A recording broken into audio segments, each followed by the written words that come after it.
Hey, everybody. Jeff here with the Embroidery Nerd. I was throwing some stuff at Matthew on the live intro screen because we could see each other's camera, but you guys can't see us. Until it goes live. Oh, so we've got Matthew Enderly from Patch Phrase and the Embroidery Nerd, and me with Jeff, with myself and the Embroidery Nerd. There we go. So it's great to see you guys here. Let's go ahead and we'll pull in some comments. We have Frank here saying good morning. Morning, Frank, over in the UK. Heather, hello from Cape Coral, Florida. How's it going? And Letty, hey guys. Hello, Letty. So today, in my extra prepared manner. Meaning we're not prepared at all? Yeah, like only 8 minutes before the live did we actually settle on what we were going to do. Sorta. Well, that means we're prepared then. 8 minutes is better than no minutes. That is true. So essentially, I had somebody, and I'm going to pull up my screen here. There we go. I had somebody who wanted me to digitize the Old English font for them to go on a hat. And there was a small problem with that when I began the process, and that would be that Old English is already a font available in Wilcom. So I went and scoured the internet for 8 minutes. Googled for like a minute. Yeah, like a minute. Okay, really a minute. And I found a font, and I can't remember what the font name is, but it is similar to Old English, but not quite the same. So I brought it into the software, and I'm going to go over my process of how I tend to set up fonts. And this is by no means an exhaustive way to do it. It's just kind of how I lay them out before I get started. So this is the font, and as you can see, we've got some, I don't know if I'd call it wonkiness. Maybe I'd call it wonkiness. I don't know. We have different sized letters, and this is default in the font, so just as typing it out, the letters are different sizes, which gives me kind of two options. So I'm going to look at this like I'm going to be digitizing this for monograms on a hat. The issue that I run into with larger letters is if I have a larger letter like this Z right here, then I have to account for all of the space. I can't just account for the space below the baseline and kind of above where the top of them peak because I'm in a limited sewing field. So usually that sewing field is around 2 1/4 inches is what I like to ballpark it at. I can go up to like 2.5. But there are some machines when they come from the manufacturer, it's hardwired in the controller, that they can only go up to 2 inches. And so generally when I run on one of those, I like to lower my font down to 1.9 because I do like to have a little bit of vertical adjustment. If the max on the controller is 2 inches and I make the font exactly 2 inches, then it's pretty much the height that it's going to be right when they load it into the software. And I like them to be able to pull it a little bit lower or pull it a little bit higher. Matt's agreeing with me. So that's very true. Same exact same I would be doing. Yep, exactly the same. So I have a couple of options here. One of the options is on this upper text, I can scale it all over the largest letter. And looking at the letters, I would tend to go with the Y is 54.43 millimeters. The T is 57. So right now the T is the largest letter that I can see, and the Z is 47. So the T is the largest letter. And I would want that to be approximately 2 inches, maybe a little bit less. So how I can scale that and scale all of it at the exact same time is I can select everything. And we have this little button here, transform by reference line numerically.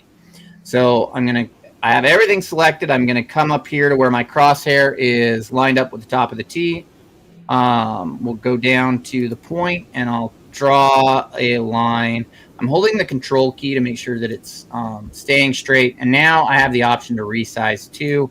I'm going to put it at 1.9 inches. And if I type in inches and hit OK, it's going to scale it to inches, which is really, really cool that I don't have to switch between inches and millimeters just to make that adjustment. So that's like my favorite tool, though.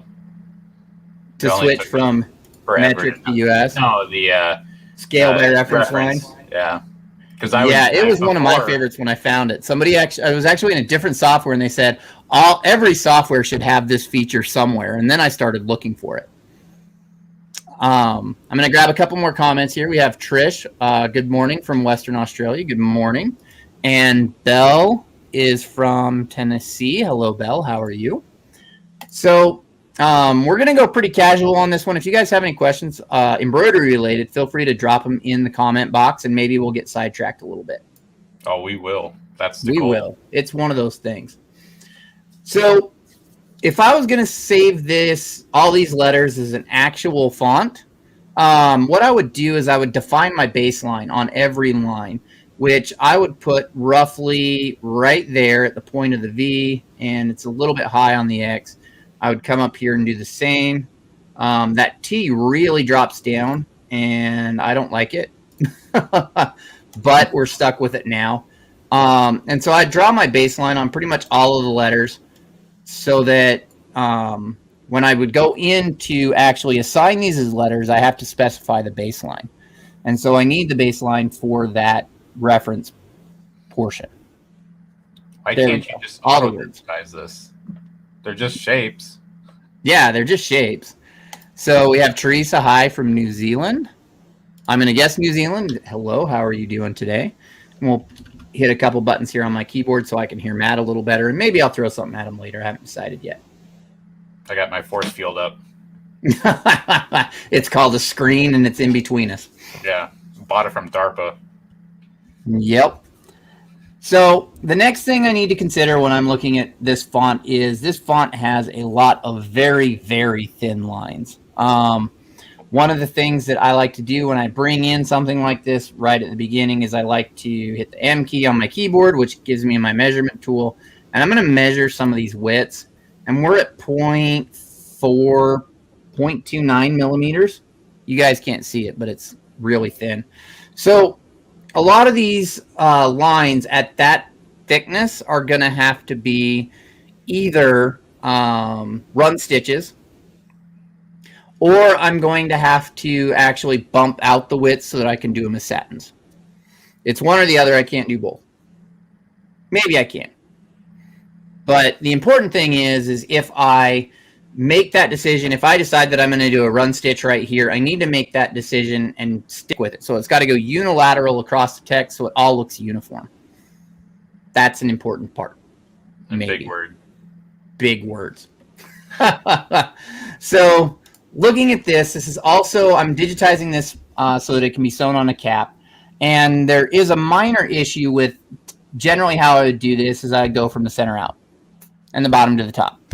So the problem that I'm running into with this really thin text is this is generally where I would start, right here. But I can't really start right there and have it sew out well. And the reason for that is the machine starts to stitch right here. It'll start to pull the stabilizer up to the fabric of the hat. And as I come back over it, it's actually going to start looping because the initial stitches are going to get loose and the follow-up stitches are going to get tight. I'm going to get loops on the top of the embroidery. So if I'm going to do this as a run stitch, I can't start right there in the center. I have to start somewhere else and then move kind of in that direction.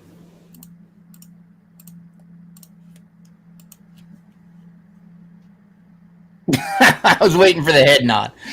So what I'm going to do is I'm actually going to look here and we'll do a measurement across here.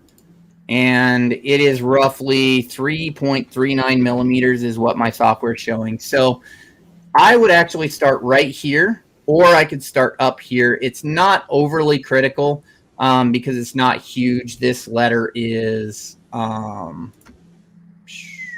32 millimeters, which if I had to do the math in my head, I'd say it's like 1.25 inches. Matt? Pretty close. It's like 2.54 centimeters in an inch. It sounds pretty close. So we're going to just pretend that it's 1.25 inches. Or we can do this. We can change it. And we can measure it from here. This letter is almost 1.25 inches. We were pretty good. You know, it would actually be kind of nice if Willcom would just show you both measurements right in that little measuring tool. That would be really, really nice, or if I could have an option for it. It will come. If you're watching. Teresa. So what I'm going to do here is I'm going to grab my run stitch tool, and I'm going to put down, I'm going to basically tie in right here, and I'm going to walk this way just a little bit, and then I'll walk back. And that is going to be my initial stitches, and the goal of those is, again, to attach the stabilizer to the fabric, pull the stabilizer up to the fabric. So I'm going to get a little bit of loopiness there, but to compensate for that, I'm going to run a satin over the top of it, and it's going to hide all of it. Just making sure this isn't a 3D puff design. No. If it was a 3D puff design, this would be a completely different approach. That's what I figured. And it would be an approach of, I would not do this as a 3D puff design because of the super thin stitches. You could get it to turn out, but it's not necessarily going to turn out the way that you want it to turn out. Especially if I did it. Yeah. I will agree with that. Hey. Yeah. Start throwing cardboard early. So I'm going to get my column A. I could use my column A or my column B to digitize this. There's a slight difference between the two. I typically run with the column A because I am used to that input type. Well. Yeah. So I'm not going to go right to a point. I'm going to come off the point a little bit here, and I'm actually going to go a little bit wider. And because I know that as that stitches and it pulls in, it's going to come to a point. So I don't necessarily have to worry about that. And I'm going to start coming around the curves. What I really like is when I click all the buttons and it just lines up with the curves and I don't have to go back and edit it later.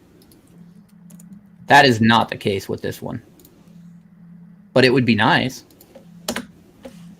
So I'll go ahead and hop in so that I can edit some of my curves. Pull that one to a square. And maybe add one more right here. I don't really need both sides, so we'll delete that one for kicks and giggles. And that looks like it's hugging it fairly well. And our start point is over here. You can see how it's branched off. And my end point is over here, which is going to need to move to there for the time being. So next up, we're going to do this long sweep right here. Before we go too far into that, I'm actually going to do a run stitch that's going to come up right here, and we'll come right up the center there. And right to there, and I'm going to come down and back up to approximately right there. We're going to switch. You can switch between tools you're last used by hitting the space bar, so that's kind of nice to save you a little bit of time. We'll go right there and come across, and we'll just do a vertical satin right here. Kind of vertical. We'll come to the point, and we'll come to the point. And it bothers me it's not symmetrical. Yeah, it's not, and it's really okay that it's not symmetrical because I think it's only going to bug one person.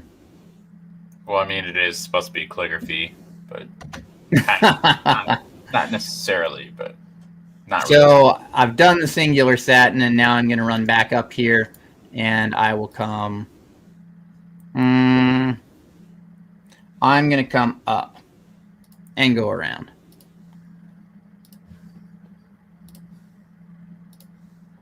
And that is because I plan on it's going to walk back down this way.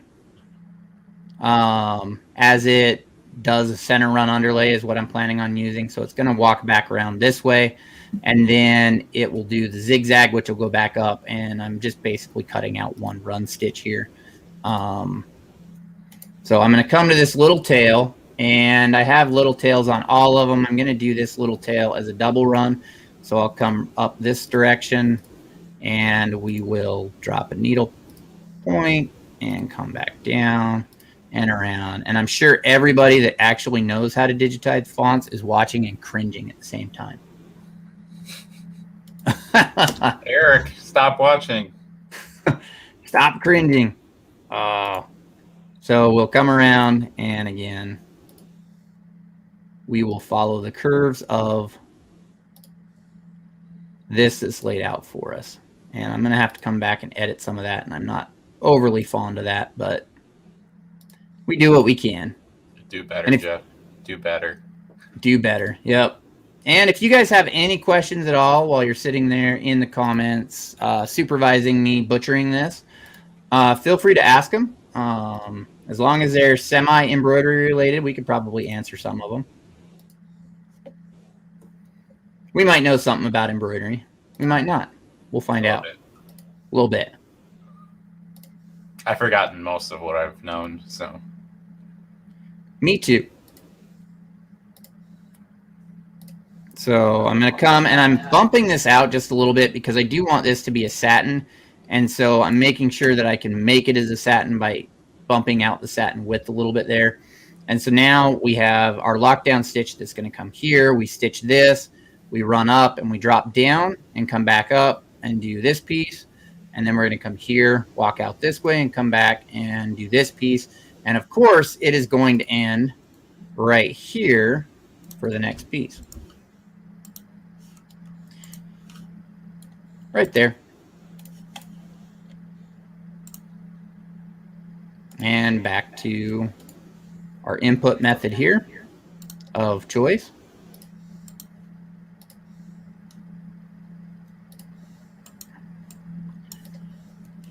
You know, I think fonts are one of the more boring things that we digitize, but we digitize so many fonts. Text, I mean, we'll just say text. Every logo's got text in it. Well, every logo I've seen.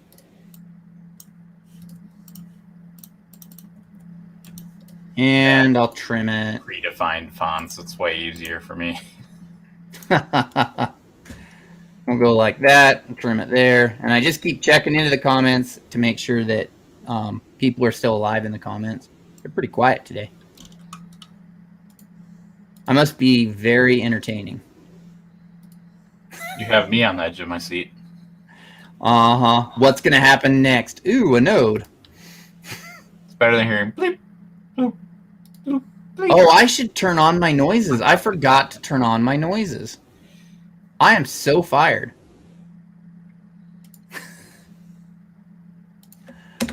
I was like, man, it's kind of quiet in here. That's why. So here, where these two line up, I want to have it kind of run into that. And so I'm going to come up just a little bit, and I'm actually going to kind of do some weird digitizing, I think. Maybe. That's what I'm used to. My weird digitizing? My goal is to send you an EMB file. You open it and be like, what was Matthew thinking when he did this?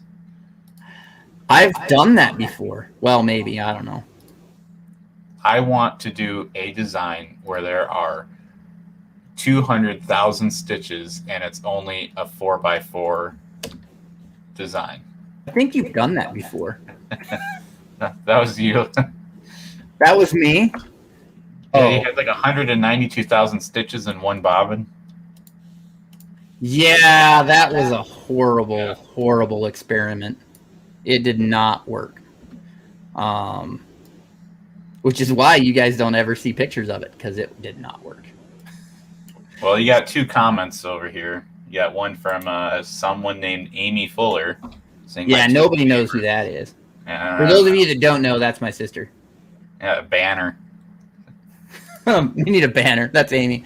Then we got Martin Campbell saying, do you ever feel bad that we have it so easy digitizing when the poor puncher had to stand at a board? So, sorta. You know, it's... I really like a lot of the automation that we have, but when it comes down to it, we can rely way too heavily on the automation, and it can cause some design aspects to not work out as well as if we manually punched everything. So, and sometimes I do feel bad that they had to stand there, but other times when I'm actually plotting manual stitches, I think, you know, it'd be easier if my art was blown up 6 to 1 and I had a big chalkboard I was writing on. So That's a maybe. And I think I might even have a design open, and I do. It's this old English. And I was looking at this A, and if we watch this ASO out here, you're going to notice, because it was all branched, that it's going to do all of the underlay segment by segment before it actually does the cover satins. And if I was to do this, I would do this by section. So I would do the underlay, and then I'd do the satin, and then I'd move on to the next piece. And what we get in turn is there is a lot of excessive running back and forth that's happening here that could be cut out if I manually digitized it. So, you know, for the little bit that I was probably going to use it for, I would just not worry about it. But if I was actually doing it and needed it to run efficiently on a machine, and I was running hundreds of them, I would probably redo that letter so that it was a little bit more optimized. Okay, now we're looking at the B. So we'll go ahead, and I'm going to start right here, and I'll walk this way, and I'll stop there for now. That's pretty much just doing the same thing all over. Rinse, repeat 26 times. It's more than 26. Well, okay, fine. 36. Oh. So I will drop here. Now that I've done that kind of attachment, I'm going to walk down and then up. That's 2 passes of thread there. And I'm going to wait here. And actually, yeah, I'm going to run this way. Why not go up to the center of that that little dot thing, come back down, then do your shape? Because then when you go to the top, you can come down and then go do the shape, come back out, and then you... You're talking about this dot thing? Or this dot? That dot thing. That dot thing. I was actually looking at that, and I think I had this covering that piece when I was looking, because I was like, oh, well, I'll walk up from here to there. But I can walk from there to there, so we'll just undo that because we have the erase button. And Matt, if you want to pull up the comment that's in the... Yep, I was waiting for a good opportunity. So the one and only Martin Campbell says, I have to use a 32-inch monitor to see small detail. Yeah, and my problem with that is you zoom in way too far, and then you're digitizing, and things like faces, when I'm zoomed in 1,000%, it looks really good on screen, and then it comes out bulletproof, and I'm like, what did I do, guys? And then next thing you know, Justin and Jeff are calling me an idiot, and then I get to cover up this portion of my shirt, and I'm just the embroidery, and they're the nerds. So, yeah, that was long-winded way to basically say watch your scale. But you know, I think, honestly, because you digitize a lot of patches, and one of the things when you get into really small patches is there's a lot of detail in them. And so you end up zooming in quite a bit and looking at the detail to try and digitize it. And sometimes it can bite you. Oh, you still didn't do that the way I would have. I didn't do this the way you would have? No. Well, I was just saying you do the bottom swirly thing and then come up to the dot and then just exit it right away. And then do the bottom, then your sides, and then when you were originally going to do the dot, you just come from the top down and whatever. But I'm just trying to make this complicated for you, and I guess I can hide the comment now. To each their own. That's going to be my answer to that. To each their own. Can ask 5 digitizers how to do this differently, and you'll get 15 different answers. Probably. And maybe 4 of them will be right. Yeah. So I'll do that. I do notice I've got a funky node right here. That's right there. There we go. Same. And now, you know, I'm not huge into calligraphy style fonts, mainly because of this. But I made an exception for you guys. This is where everybody starts rolling their eyes. We'll do that. And so we have Dustin here from Spokane, Washington. I sent a nerd star off Dustin today. thought that was secret. No, he knows. No. I suppose you did ask for the address. Yeah, he kind of had to give me some information. Well, he gave it to Justin. I'm just the guy that looks fun. The middleman. So when you guys are posting to social media, it doesn't just have to be in the Embroidery Nerd group. It can be in any group. Public group or your public page. Make sure to use the hashtag EMBNerd. We do check that. If we do use your file or your image, which I contact people before I use their image, but if you allow us to use your image, I will send you a Nerdy the Nerd star. And I don't have one close by, or I would show you a picture. But there you go. And we have a question from... Oh, Matt's got one. That's why I keep Matt around. Yeah. That, and he's the smart one. That's debatable. Depending on the days of the week. Depending on how much coffee we had. Well, I don't drink coffee, so... Yeah, me either. That's probably my crux. But... All right, so if you want to pull the comment up. Well, here we go. So we got Fred saying he's from Cleveland, Ohio. Hi, Fred. And Chris Edwards saying, do you use a mouse or a tablet for digitizing? Well, Jeff uses a cyborg-looking mouse where it's like this, but like that, and then he moves it that way. It's weird. So, what do you use, Matt? I use this lovely Logitech M215 mouse that I got maybe like 10 years ago. Probably pretty close. Wait, no, I actually got this free. I got it free 7 years ago. That's right. So I'm using a Logitech M570. It is a rollerball mouse with the thumb rollerball. I have a tablet for digitizing, and it takes some getting used to. Yeah.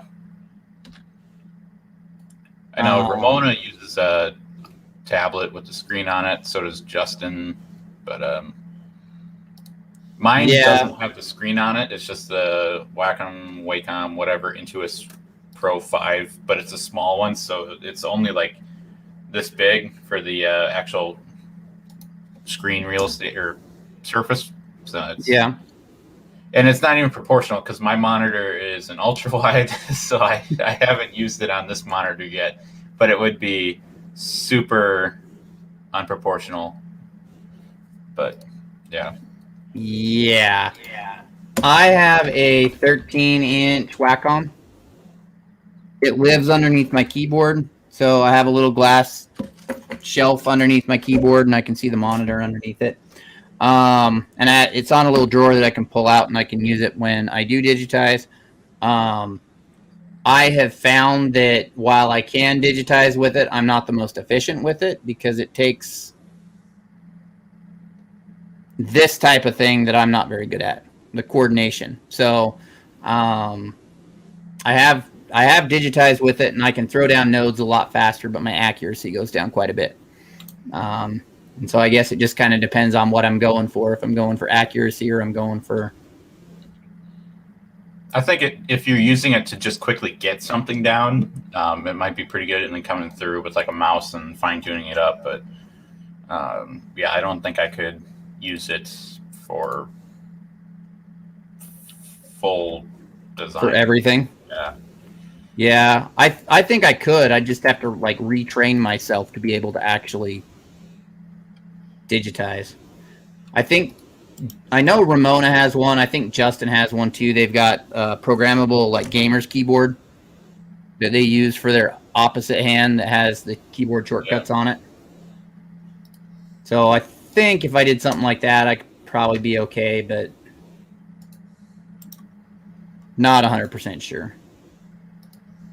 And then we got Fred saying hi back to us. So, sweet. So I said hi. Jeff didn't say hi, but I said hi. I'm nice. I will retract and say hi back.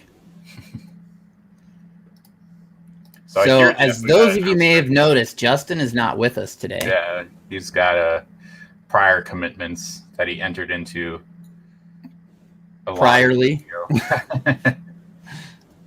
I don't know how many years ago, but once a year it comes back and he has to be good, I guess. What do you guys think it is? Post in the comments. Really curious. Parole, what would you say? Parole hearing is not one of the options, just in case if you guys were wondering. It's not a parole hearing. Wait, it's not? That's what he said. Let's look. Oh, he's going to come back and be like, what the heck are you guys saying? And we'll go there and roughly there. And I'll just cut that right there. We'll call that good.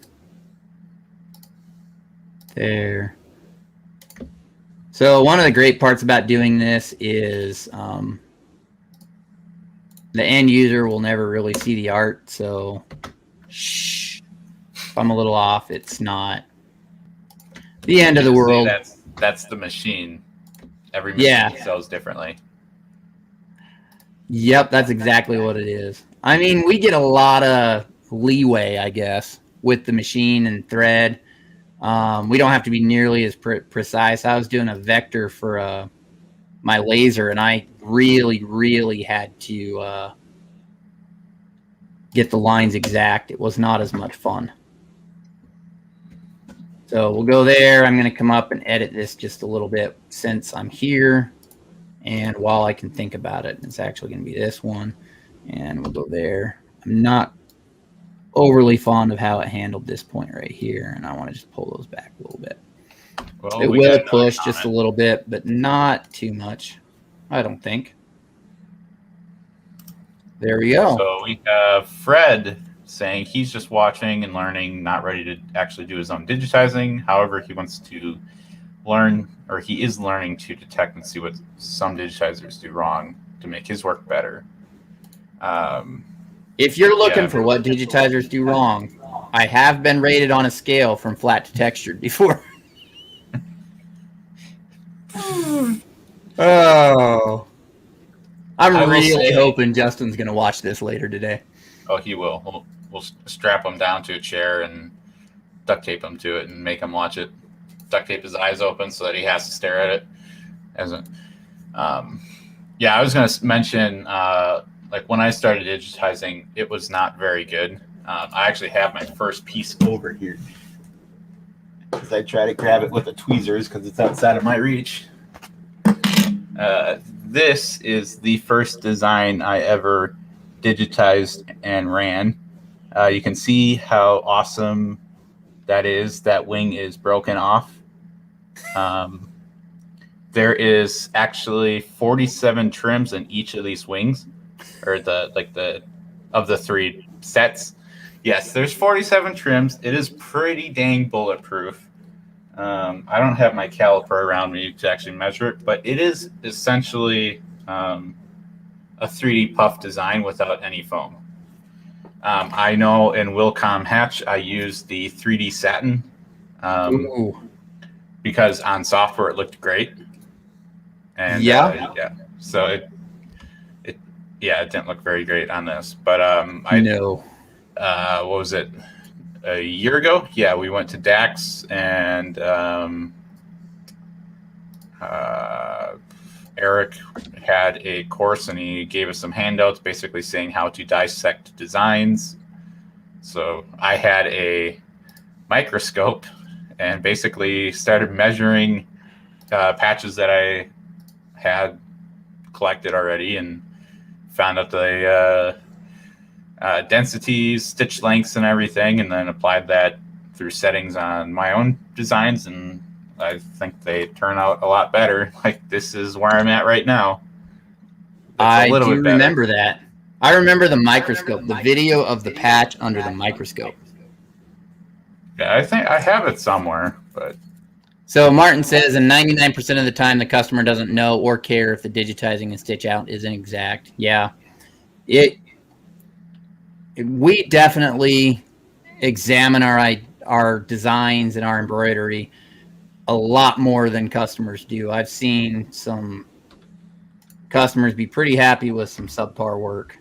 Same here. But they don't really know, and they're just getting what they're getting. And I know, go ahead. Go ahead. Okay, fine. I'll go. To lead on to what you just mentioned before about subpar work, I had a coworker reach out. He wanted some patches done before they deploy in like 18 hours or something, and originally they wanted like 3, and then they're like, oh, that turned out great on the rendering. We'll take 6, and then they come back like 2 hours later. Oh, we want 20 now. It's like, I don't have that much time, but this is what it came out to be. And it's basically, if it would ever autofocus, there's a lot of trimming to do, but yeah, in my opinion, it didn't look very great. I was having some machine issues, so had to switch machine, but they got it. I kind of gave them a little discount just because I was unhappy, and they said they were amazing. So either they're being very nice to me, or they actually did like it and didn't care about the little fine line just not being where I wanted it or something stupid like that. I would go with they were happy. I mean, to get a custom patch made in 16 hours? Yeah, pretty much. And delivered personally. Yeah, they're going to be ecstatic. And they knew I had to fly. I had to fly, so I was delivered them right before I left. I know a lot of the earlier stuff I did, when I go back and I look at it, I kind of cringe at a lot of it. And usually I say, what was I thinking? And I've actually had customer orders where, they were early on when I was digitizing. I didn't do a great job on them. And I definitely could fix them. And I've went through and I've fixed some of them, and I've actually had a customer come back and say, it doesn't match what you gave us before. We need it to be exactly like what it was before. And so then I'm at the burden of running a file that I don't want to run on my machine at a speed that I don't want to run on my machine, because that's what I did before. So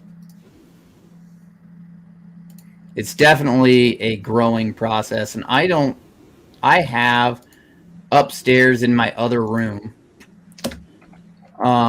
I have some of the very first patches I produced, and then they're in your patch vault, not on the one behind you. When I initially started, I was doing everything like I thought I had to do it on Cordura. And as you know, I'm sure, when you use the DWR coated Cordura, it actually has a film that they put on the back of it that likes to stick to needles a little bit. And so looping is a very common issue when you run that. I don't think I have that particular brand though. With the DWR or whatever. The genuine Cordura? Well, I mean, I think mine is genuine, but it's like 500D or something. Yeah, it has like if you look at it on one side, it's kind of like shiny. It's the waterproofing that they use, the DWR. I'd have to check, but Matt's gonna go look. I think Jeff's full of something. Well, I don't know is there different kinds? There is, depending on what it's going to be used, but I think most of the common Cordura that you can buy in stores is going to be with the DWR coating. I don't remember where I got it from. You probably got it from Rocky Woods. No, actually, I got it from Amazon. Oh, so it might not be a genuine Cordura. Well, got it from Amazon. I'm pretty sure I did. Because I was going to make some laser cut patches with it, with just like a flag patch size with just different layers. But I never actually did. It's another one of them projects that you invest a lot of money into it, but you never actually complete it. So it's just some money pit like the rest of my hobbies. So like all the projects that we do, because I have that same problem. And yeah. Don't tell anybody, but I'm running over this spot 3 times. Oh, you know what? I'm an idiot. Remember when I posted on that Facebook group looking for it? Apparently, I bought 1,000 denier Cordura nylon fabric. No wonder why it's so thick. 500 denier is like half of that. Yeah, I mean, it is actually half the number, but yeah. So do you need some 500D Cordura? Well, I mean, I don't know if I'd be using it for... We'll see. For genuine Cordura purposes? A urethane coating is what it has. Yeah. Polyurethane? Probably. I know way too much about fabrics that I never thought I'd ever know in my life.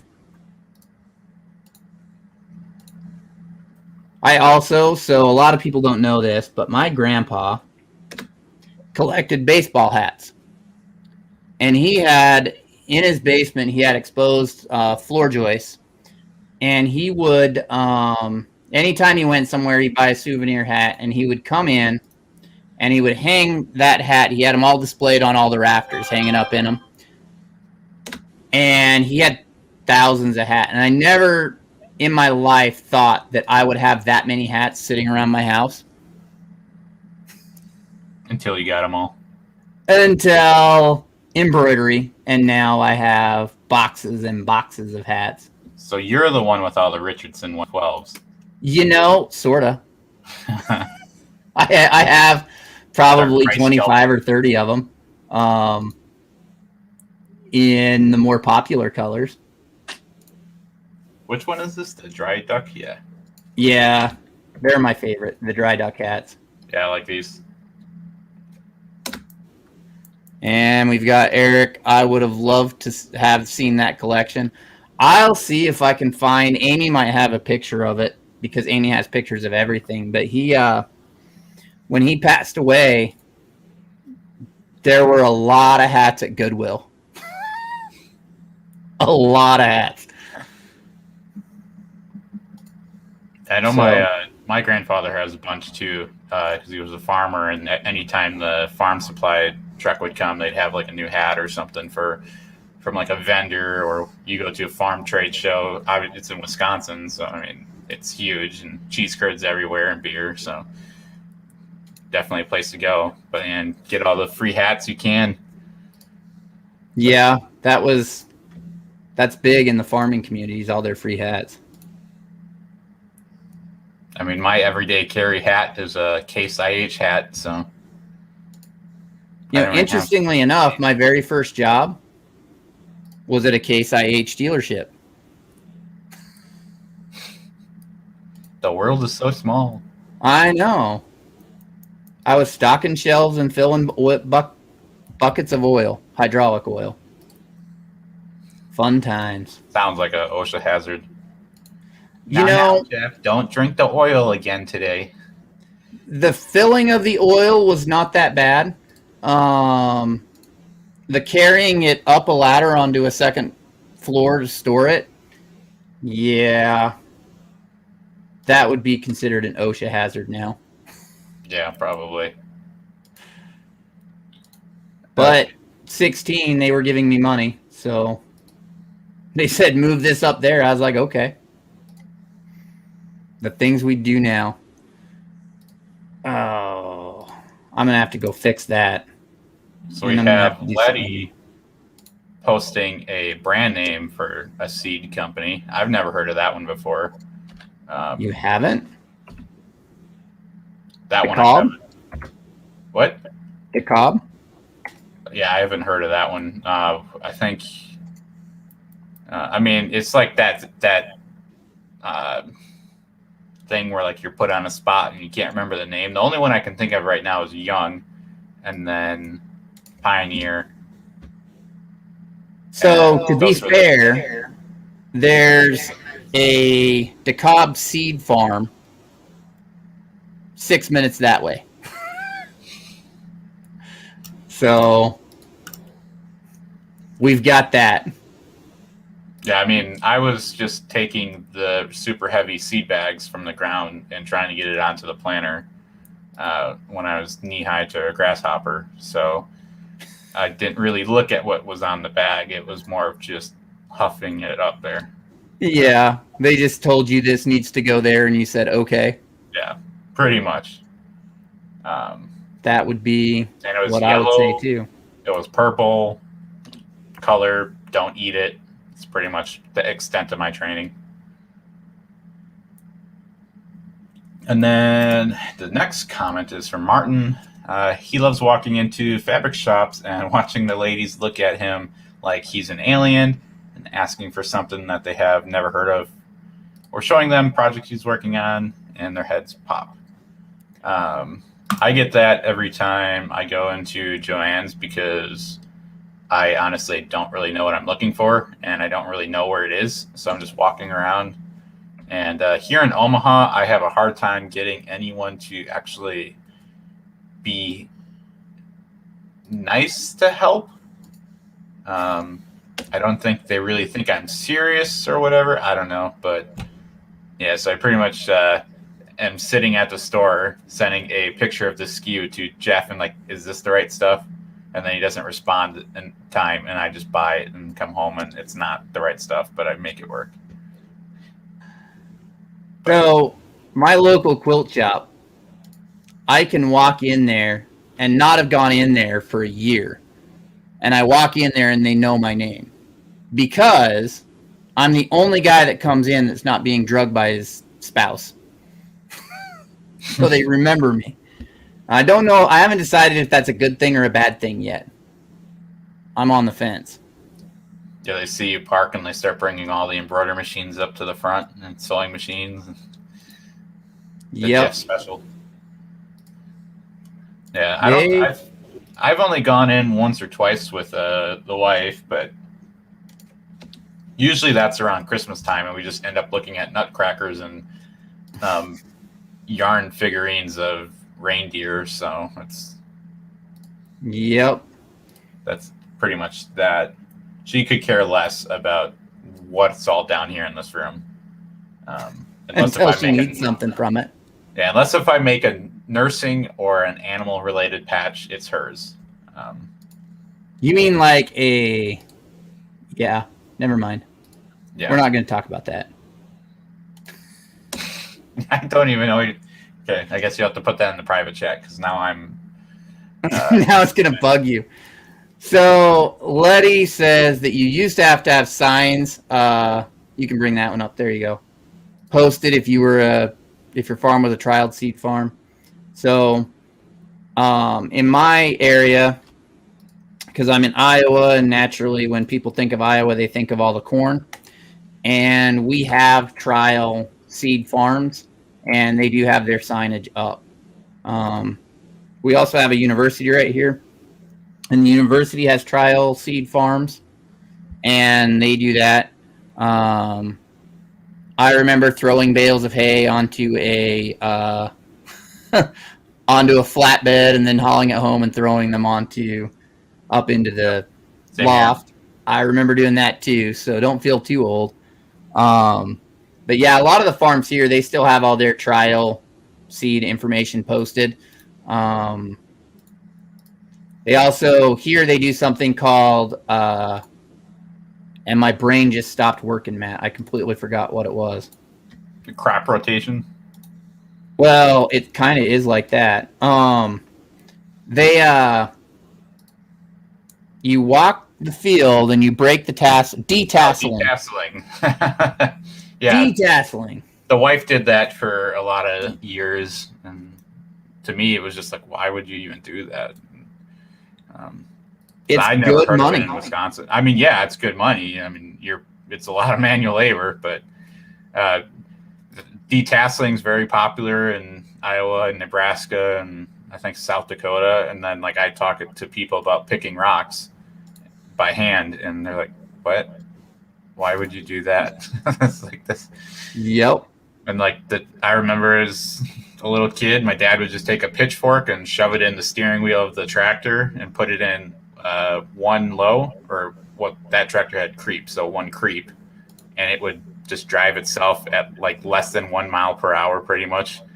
And you just grab the fork every once in a while to correct it, and it just drives down the field with no one on it, and just throw rocks into the back, and yeah, a lot of miles walked. But yeah, who knew that we were going to talk about farming so much? I mean, I got my little John Deere toy tractor right here too.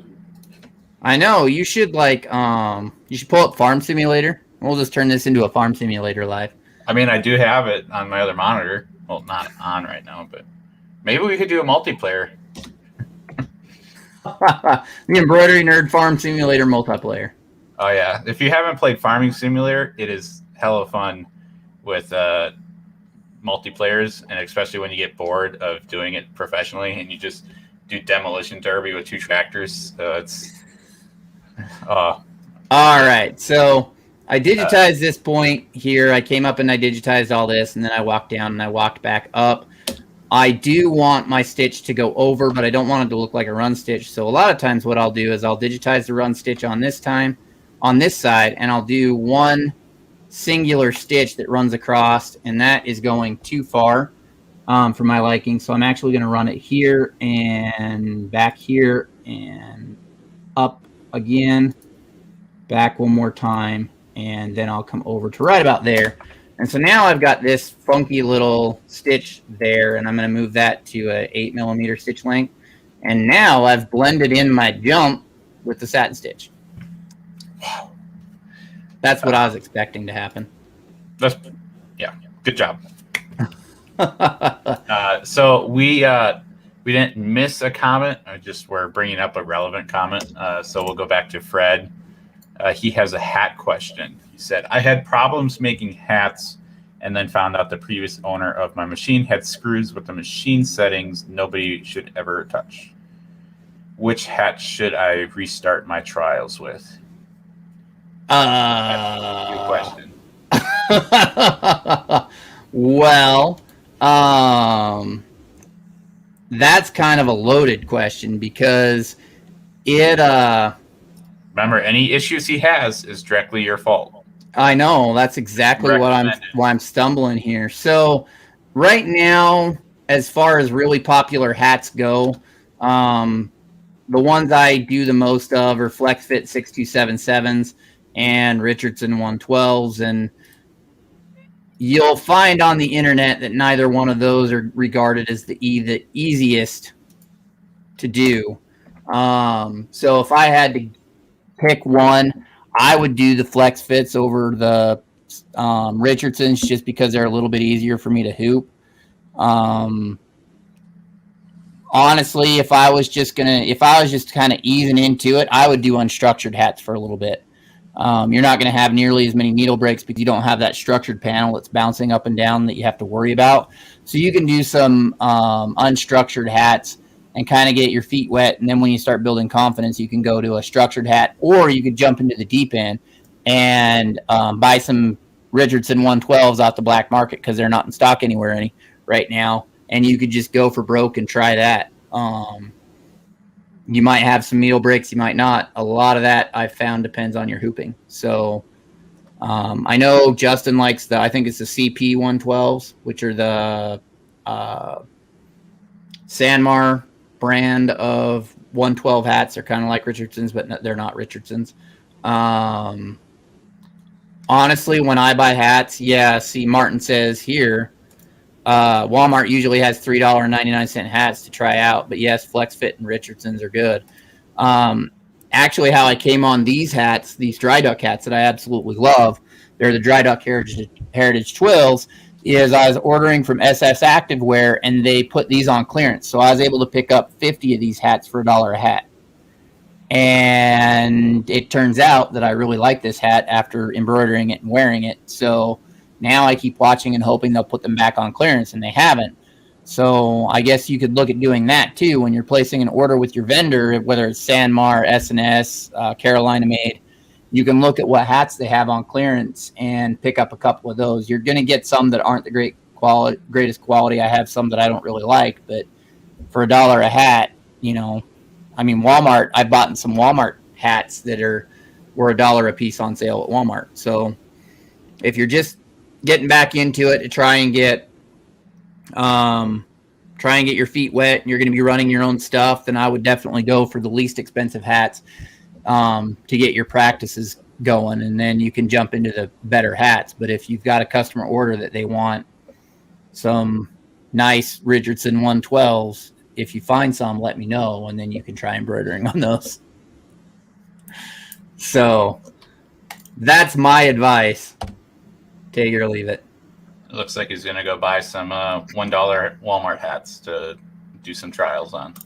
I mean, I would. If you're just trying to learn, there's no need to go out and buy the, what are they, $4 or $5 a piece hats. Yeah. When you can just go buy some Walmart hats and run them and see how you do. You're probably going to get a cleaner sew out on the more expensive hats. At least I've noticed they're just a little better build quality. But, if you're just trying to get going, then there's nothing wrong with them. That's Matt's opinion. Mine too. Sorry, got a message from work. I mean, I didn't, in case they're watching. I didn't see it. I didn't see anything from work between the hours of now -5 and now. Yeah. So going back in history to previous comments, and now I got to move the mouse again. We had Letty talking about walking through Amish fabric stores. I almost said fabric farms. Yeah. I haven't seen any Amish fabric stores in Wisconsin, but I have never seen an Amish fabric store, but now I'm intrigued. Yeah. Google.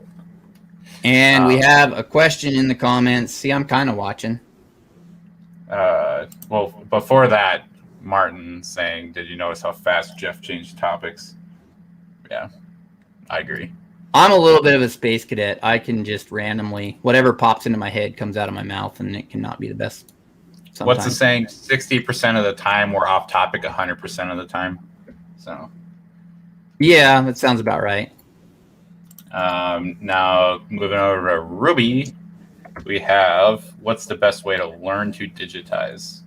Because she's new to it, and it seems so hard. I don't know if you were in before when I showed my design. This one,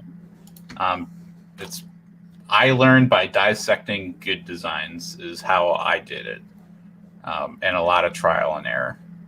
More error than trial, but eventually I got it. I know that wasn't very helpful, so I will let Jeff answer while I think of what I said. So check with your software manufacturer first and foremost. Wilcom offers training classes. And I just saw that you said there that you bought a Ricoma. Ricoma also offers some classes. I won't go too far into that. There is a Chroma digitizing help group that one of us might run, and it's not that guy, that you can join to ask some questions. There are some really good courses out there if you want to go through an actual course. There are some by DJ Anderson. He has a he has a website called Digitizing Masterclass. It took me a second. That's really, really good if you want to learn kind of the theory of digitizing. There's Lee Caraselli also offers paid classes, and I know she's running a special right now on her classes. There is the Embroidery Nerd channel, which I always highly recommend to everybody that you can follow. Yep, that's us. You can follow, and we do videos every now and again. Louise from VitorDigitizing.net. I said that right? Yeah. So he does a lot of videos too. You can look on his Facebook page, and he does. You can see the videos that he does there as well. Other great education is by Eric Campbell. You can find him on ericcampbell.com, and he has, I believe, links to all of his content that he has all over the various places of the internet there. Am I missing any, Matt? Oh, I'm sure you are, but I can't think of any. Okay, so we're sure I'm missing some, but we can't think of any right now. But those are some really good places to get you started. You can always YouTube your software. I know right now Chroma doesn't have the most amount of YouTube videos out there for it. Aside from me and Ricoma, I'm not aware of any other channels that are putting out content for that software. One thing I would say, though, is just because you have Ricoma or Chroma doesn't mean that what Jeff is doing right now in Wilcom won't apply to you, because the basic principle is the same. Like Eric Campbell has a website called The Only Stitch or One Stitch or something. Eric, please, I see Eric is in the comments, so please drop your link to that website for Matt. Yeah, I'm having a brain fart, but it's pretty much the One Stitch. I don't know, because there's only one. The Only Stitch, I think. Yeah, I don't know. Yeah. We're just keep flustering around until Eric mentions it. Just keep stalling. Come on, Eric. Oh, there's like a 10-second delay too. So I ain't stalling for that. Matt, why isn't he saying anything? I mean, we pretty much are now, but the Only Stitch, I think, the One Stitch. I think it's the Only Stitch, but we'll make sure that a comment gets dropped in there that has it in there. But yeah, like a lot of this, I'm doing things here left to right, and it's the same in any software. In Chroma, they have these same input methods. In Wilcom, they have it. The way it generates stitches is different, but other than that, yeah. They're all fairly similar, and it's more important that you learn the theory as to the why and how. Like, I'm going to go in here and I'm going to change a bunch of my underlay settings when I get done, because that's what I've found learning, on my own, and the settings that I've used through experimentation. And I'll be honest with you, a lot of the best teachers that I've taken classes from, and Eric preaches this quite a bit too, is that you should test out settings and sew it out on fabric and have swatch panels. I cannot think of a single class I've taken from a digitizer that they haven't had a swatch, a activity where you sew out a swatch sample on a given fabric and you observe how it changed and how it moved. So that is it. A lot of it just comes down to experimentation and testing. I could give you settings that would help you get started, but it's not necessarily the only way. It's not necessarily the best way, but it's the way that I've found that works best for me. And that's a lot of digitizing under theory. It kind of falls under that same banner, I guess, is what I would say. Yeah. Stitch, observe, change, stitch again.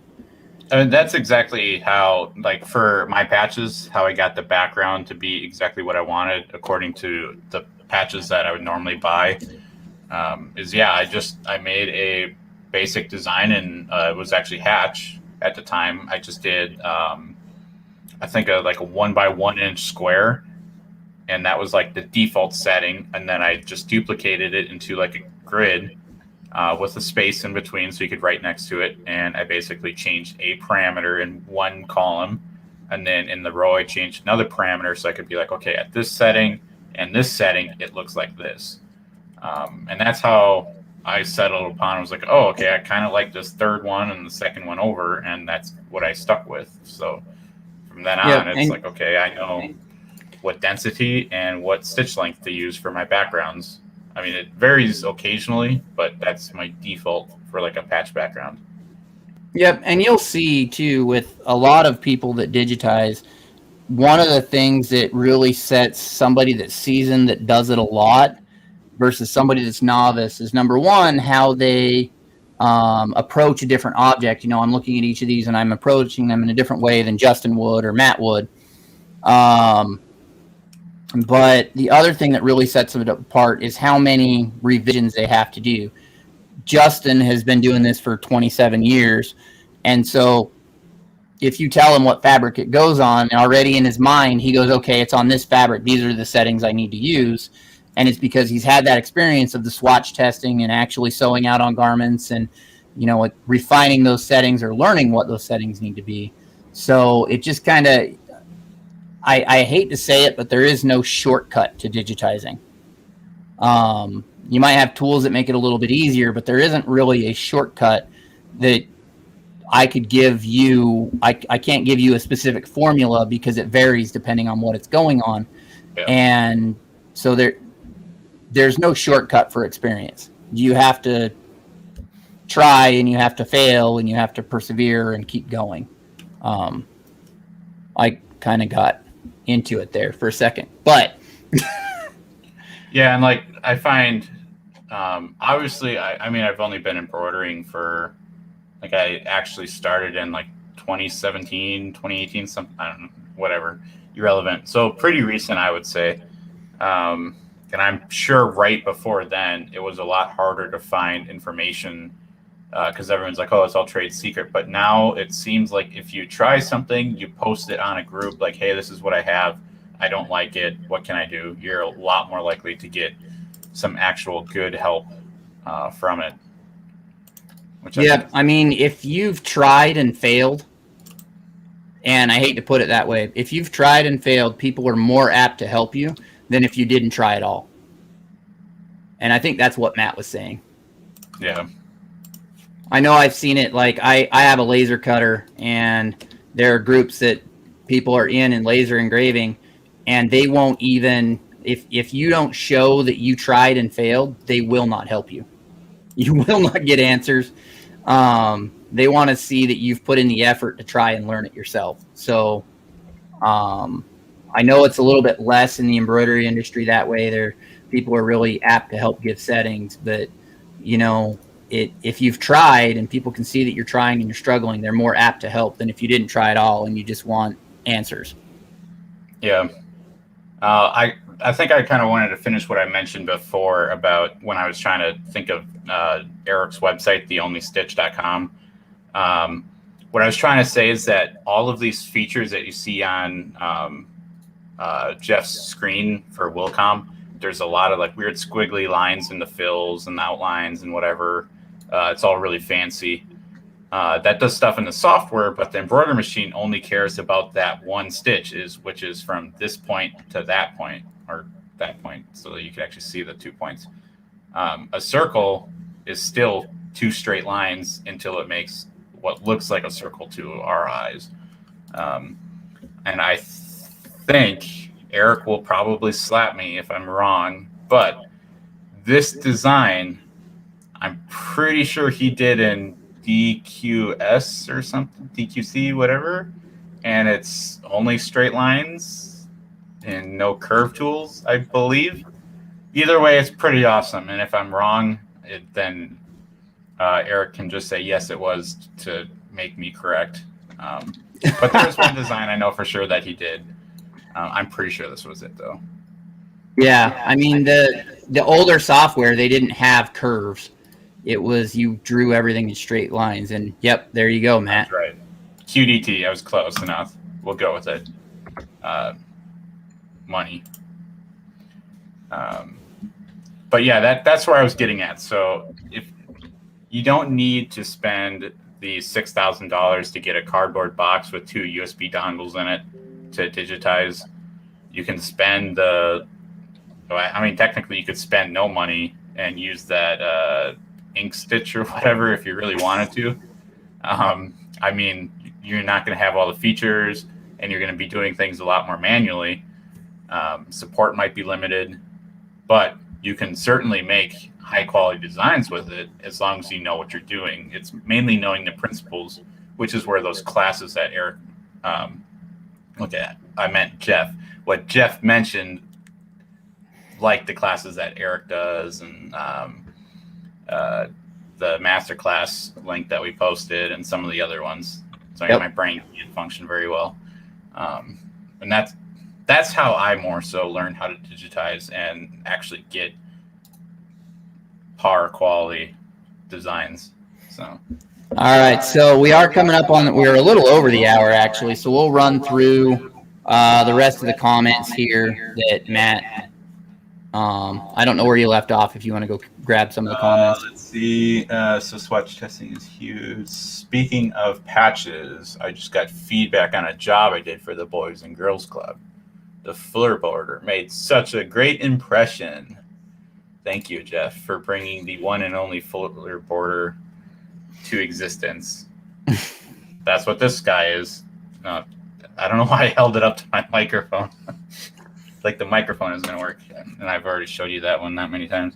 And actually, I think, yeah, this one is Fuller border as well too, which is ironic because if I turn to the side and don't run over the dog, I have this bad boy here, which can do the same thing a lot faster, but this is still a hell of a lot easier.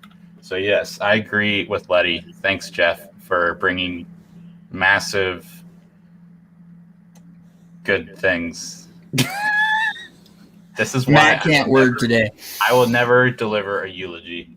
I even knew how to say that. Yeah. Moving on, before we get even further off topic, I have Eric saying it's why the best digitizers have spent time operating. That's absolutely. A very good point. And that's actually another really good point is when you are digitizing, pay attention to what you're doing when you digitize and then watch it stitched, like all of it. Don't have your phone on you. Don't browse the Instagrams and the tweeters and everything. Just follow it and watch it go. You'll see exactly why you're having a gap because you can watch the fabric starting to pull and you can compensate for that with pull comp or overcome. You'll see every mistake. Like I joined those. Why did it trim? You'll see every mistake. Yes. And yeah, when you do, you run your one patch off and you're not watching it and it comes out great. And then you throw it on your forehead machine and there's like 15 extra trims and you're wondering why. It's because you didn't watch that one sample go to catch the extra trims. So Crystal saying I ran production for Justin for a couple of years and you learned a lot from running his files. Nice. That means you know where he lives probably, and you can get him on here. Give us his address. Well, we already have it. I think we have his work address. We have all of it. His entire history up to 17 years.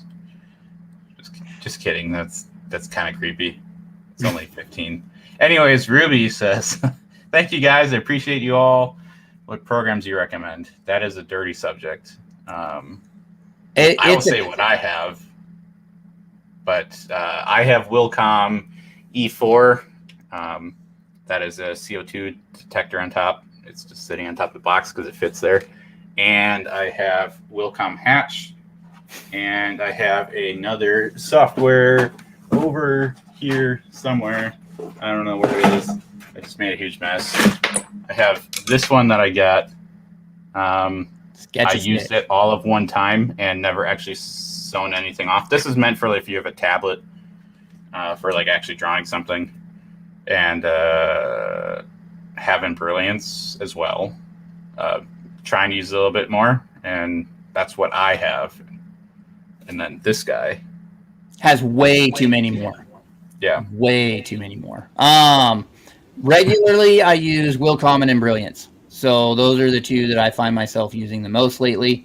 Occasionally, I'll jump into Chroma to help answer a question that somebody has in that software. So those are the ones that I use the most. I think it's important that if you're using a digitizer and they're sending you files, you can look at if you're happy with the digitizer and you're using them, plan on using them a lot, I would look at the platform that they're using to give you files, because that way you have access to the native files and you can do things like scale or adjust things as you're learning, and then you can continue to learn on. Yeah, and it's a lot easier to learn from an EMB file than a DST, because DST you actually have to calculate the density versus EMB. You can just look at it and be like, oh, that's a 0.5. Yep. And so, I mean, I recently saw somebody, and I can't remember what group it was in, but their digitizer that they love to use was using Brilliance. but they weren't able to resize the software in the software that they had, and so it was recommended that they get Embrilliance Essentials so that they would be able to actually get and scale the native objects. So that being said, it's valuable to be able to have access to that native file. So and it also depends on what level of work you want to do in your file. If you don't want to work in it at all and you just want something to open it, maybe convert it, like Wilcom's True Sizer platform might be all you need, which is, I think, pay by the month or year or something, but it's like a small subscription now. On the web now, it's on the web, yeah. But like if you plan on doing text, Embrilliance is excellent at text, and there's a lot of font options out there for Embrilliance because if you can go on Etsy, or even there's some websites, I think sewbubbles.com is Lisa Shaw's website. I'm pretty sure she has BX fonts on there that you can get native object fonts. So it really depends on how much you plan on doing and how much you want to invest, because software can be very, very expensive. Wilcom E 4.5 is, I think, $4,000 by base retail MSRP, and then there's elements that you have to buy to be able to add stuff onto that. So you can get way up there. Pulse for their top level is like $16,000. Hatch is around $1,000 for the top level in Hatch, and in Brilliance, I don't know what their top level is, but it really goes like down to or something. It's not or it's 600 for the top level, and like you have to increment, or I don't know. Eric's in the comments. Yeah, he can answer that question better because he works for Brilliance. But yeah, like it just really depends on what you want to do. And I think if you're just starting out, it's going to be best for you to outsource your files. And as you get files in and you start running jobs and you learn your machine, then you can start looking at, you know what, this is what I need the software to do for me to be able to run day-to-day business. And you can make an educated decision off of experience. Don't do what I did and just take a blank recommendation from a salesman and spend $3,000 in software only to find out that it doesn't do what you want it to do. And then they tell you need to buy an upgrade. And so you buy it, you pay another $2,000 to get the upgrade. And then you find out that it still doesn't do what you want it to do. And now you're $5,000 into software and you're still trying to figure out what software is for you. And then you buy Wilcom after that. I did not go directly to Wilcom after that. So I have a lot of software. Yeah. But long story short, do some research. Look at some of the education that's out there for the different softwares, and look at what your application is and what you want to do, and try to make a very informed decision based off of what you want and need your software to do for you. And if you're looking for software, always ask your salesperson.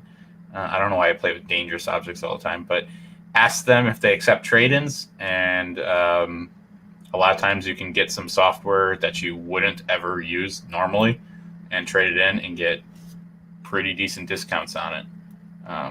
Some companies do offer that. Again, your mileage may vary, but yeah. Yep. It all depends. So I really hate to answer it with I depends, because that's not a huge, that's not a good answer to me, but it really comes down to what's going to work best from you. And I'm going to grab a comment here. Again, from Ruby, is Embrilliance compatible with Racoma? Thought it was only Melco. Melco uses Design Shop as their software. Their software, yeah. Yep. Embrilliance is you can export DST files, which is what Racomas read. Just about every digitizing suite out there can export a file in any machine format. So what I'd recommend is get on Lisa Shaw's page. I can't remember what it is, and watch the Embrilliance lives that they do during lunchtime. Those are really, really valuable, and there's a lot of education going around that. You can also do the same with some Hatch stuff, and you can pick, you're going to get what's going to be best for you, and I can't decide what's going to be best for you. You're the only one that can really make that decision. And a lot of software have free trials too. Like Hatch, you can get a 30-day free trial. And if you figure out how to use Hatch, you can pretty much use the Wilcom full software. It's a little different in orientation and stuff, but again, like mentioned before, all software basically just creates a point to a point. So your differences between software is just the functions of how to get you from point A to point B at different speeds, and that's it. Some have different features, like Embrilliance has this really cool Brilliant, I think that's why it's called Embrilliance, feature to stitch analyze. I don't know what it's actually called, but it basically shows you a heat map of where you have the density repair map. Yeah, just got it. The density repair tool, and it basically shows you have like way too many stitches in this area. What are you doing? And you just fix it. So the 3D puff columns are pretty cool too, where it'll add a cap and a bridge for you. I mean, there's a lot of very cool features in there that that make it stand out a little bit. Yeah. I don't have a density repair map in here. I don't see the heat map. I can see it in Brilliance, and that's really, really cool. But there are things about Wilcom that I like, and one of them is I can see trims in Wilcom, and that's not something that I can really see in Brilliance. Which is at least I don't know how. If there's a way, please somebody tell me, because I'd love to know. Their branching, Wilcom's branching isn't great, but I like to manually path things anyways. In Brilliance's pathing, it respects which satin stitches on top for layering. So there's a lot of cool features in Brilliance, and yep, there you go. Yeah, like I had that design pulled up before. That was him, Eric, manually clicking each point like Jeff was doing with the run stitch before he did the actual fill. Eric had to do that for every single design in that software because there was no curve or Bezier tool or anything. So, yep. So, is there a rule of thumb when it comes to distance between points, or is it a case of just making sure the area is covered? So, I think the first thing to note is if you go over 12 millimeters, you're going to hit this wonderful noise called ka-chunk. And it's basically your machine. What? It's 10 millimeters. Or 10, sorry. Yep. Over 12 will trigger a trim. That's right. My typically. Bad. I'll discipline myself later. But yeah, basically your machine, because it's running so fast, it needs to miss that fire when it sends the needle down, so it pulls in something that's very mechanical, but it basically makes your machine slow down. It really hurts your production capability. It doesn't sound great. It doesn't hurt the machine, but it does not sound great. No. The first time I heard it was with that one, and that machine didn't originally do it because I never hit anything over 10 millimeters. And the first time I heard it, I freaked out and I ran and I hit that red button as fast as I could because I thought it was going to explode. It did later, but not for that. But yeah, so that's one thing. But yeah, the smaller it is kind of what you're looking for. The longer it is, the more prone it is to looping and getting snagged, especially if you do Velcro work. Too small, you're going to get too many needle points in one spot, and then it's going to get really dense. I'm sure Jeff can kind of fill in what I'm missing, but yeah, and I actually think she's asking about density. Yeah, so then density would be the same thing. If you have too many stitches close to each other that way, then you can just keep lapping it on top. It's going to get pretty. It won't. I don't know if it would be bulletproof depending on what type of fill. If you're doing tatami, it would definitely be bulletproof. If you're doing satin, I think it would get a little loopy. So if you want ballpark, most softwares start out densities at 0.4. That's kind of a standard. It's not exactly the width of thread. Density is measured by a needle penetration, a going across, coming back with a return. So it's the distance between that, and you can go a little bit denser on some things like hats. I drop down to a 0.35. If I'm doing on a marine vinyl, I open it up a little bit so the perforations don't cut out the material. So the rule of thumb is it depends on what you're sewing on. And I hate using depends, but it really is, every material has its own kind of requirements, and there's things that you can do to help make it look fuller with a lower density. like adding structural underlay, that kind of thing. But if you start cramming needle penetrations, a lot of people, and especially in Ricoma's software, because it doesn't, their 3D view doesn't regenerate when you zoom in, people will be zoomed in 600% and they'll say, well, I can see space between the stitches, and they'll bump their density up to something crazy like a 0.1 or a 0.05, and then they can't figure out why it's not running on their machine well. And so really like a 0.4 is kind of a good starting place, and then you can move up or down depending on what you're sewing on. Yeah, I think usually the lowest I go is like 0.34, depending on how full I want it. But and see, I'll go down to like a 0.16, 0.17 for 3D puff. But that's, I'm cutting with the needle. I only do patches, so that's all I do. Yeah, but I don't go any lower than that. And I have seen people do 0.05 density on a satin stitch and wonder why they're having problems. It's too much you're trying to cram in there. So, Eric, it's totally true. Stitch types are just collections of individual stitches. There's only a thread line from point to point. Still glad I'm not punching stitch by stitch. I should show one day, remind me, and I'll pull up my project. And I actually have the file named Time Waster, and I am manually punching every stitch in it. And I do that sometimes at night if I can't fall asleep. So I'll have to pull that up one day. Ruby, I see people making hairy patches and embroidered hats. What's the name of the stitching? So I know what you're talking about. That is when they'll do like a patch on a canvas, and they'll fray the outside edges. So there'll be a satin stitch that goes around the outside edge that locks everything in place, and then they fray the outside edge of that to give it that fuzzy look. Or is so there is, that's that hairy look, unless if it's Chanel, but really you can't, you have to have a Chanel machine, and I don't see too many Chanel patches on hats. So if it's a hairy patch, more than likely it's frayed fabric. We'll jump down. Crystal does know where he lives. We're going to take her up on that. Oh, this is going to get fun. Justin's going to have random stuff showing up at his house, especially if he doesn't watch this. Yeah. Eric says, depends on the collection of features you want, but you can build as you like. My dream is essentials, enthusiasts, and stitch artists too for versatility. So 139, 179, and 649 respectively. Which is not bad, to be honest. I think most people that digitize have a collection of software suites.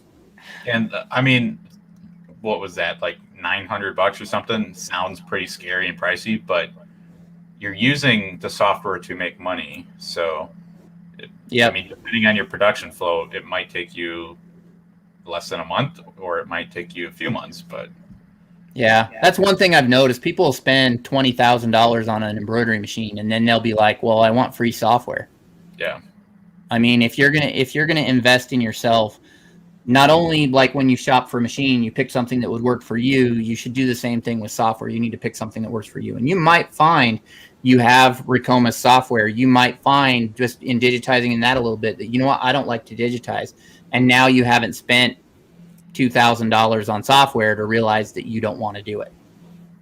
So, yep. So Bubbles is Lisa Shaw. I highly recommend her page. I really like to watch her lives. Fred, good night, folks. Time for me to check out. Yeah, I was planning on ending like 30 minutes ago. This is almost and Ruby, just in this little time, I understand some more. You guys are amazing. Thank you. I'm glad that we could help.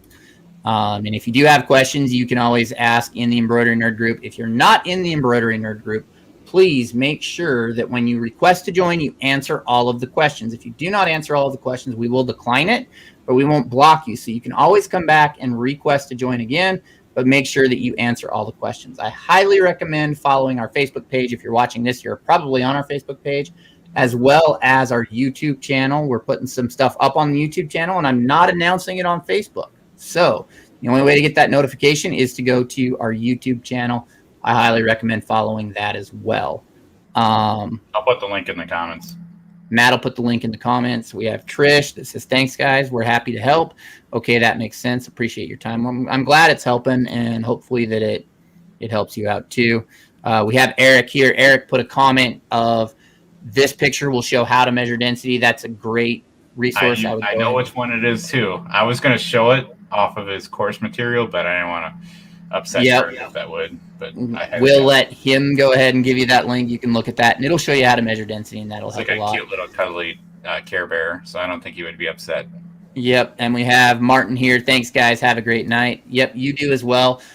With that, coming up announcements, Eric has a patch webinar coming up. If you drop a link to that in the comments, I have signed up for both of the webinars, the short one that he's doing as well as the long one that he's doing. I highly recommend it. I took some of his live education at a DAX show, and I've been following him for a while, and I would highly recommend taking his classes. They're well worth the cost of admission. I'll be there too. We have, I've been working with Lee Caraselli with Balboa Threadwork. She wants to do a webinar on the Embroidery Nerd on how to do color blending. So I'm really excited for that as well. More details to follow on that. And then Justin Armenta did a digitizing puff #1 and #2.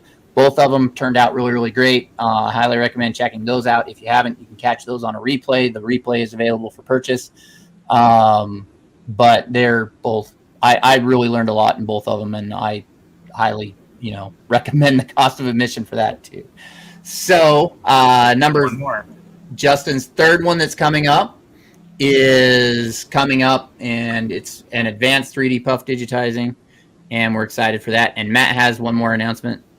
Yeah, so there's a couple people in here. We had Ruby that we had that really long discussion about which software and digitizing and everything. So I wanted to mention that one thing you could do is you could try digitizing something based off a design, sew it out, take a picture, share it in the Facebook group, and you can also send the design that you did over to this email, and we could feature it in place of this live on next week. And it's not a let's all dog on you because you got distracted by my dog, because you didn't do as good as a job as someone else would. It's more of showing you exactly where you can improve it, how we would approach it differently. How Jeff would do it, yeah, and we each take turns on exactly what we would do, other than me because I only do patches and they're the pros. So far, and Eric did post links to both of his webinars in the comments. I'm not going to pull them up on the screen, but like I said, I've attended his live classes. He has a great webinar on Madeira's website, and I've learned a lot from Eric. So I highly recommend grabbing his education.